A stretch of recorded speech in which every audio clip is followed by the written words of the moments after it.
La prima firma a Meduna è quella del sindaco Arnaldo Stefano Pitton. La campagna è quella per chiedere l'introduzione dell'obbligatorietà dell'airbag per i motociclisti, una battaglia portata avanti grazie all'impegno dell'Associazione Italiana Vittime della Strada e dell'Associazione Veneti Schiacciati dalla crisi. La tecnologia c'è, ora diventa solo una questione di volontà. È in arrivo anche una piattaforma online per raccogliere le firme che hanno già superato quota 1000. La mia prima firma è stata fatta e poi un po' di passaparola, il contesto straordinario qua nel piazzale del municipio con i genitori, con le scuole e quindi hanno capito che era finalizzata a un salvavita importante. Un'iniziativa nata proprio in Veneto e che ha portato all'avvio di una raccolta firme voluta da Andrea Dan dell'Associazione Emanuela Vittime della Strada, esportata in tutto il Veneto grazie alla preziosa collaborazione di Mirella Tuzzato con la sua associazione Veneti Schiacciati dalla crisi.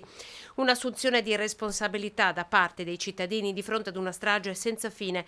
Soltanto nel 2023 sono stati 734 i motociclisti che hanno perso la vita, sono 2 al giorno.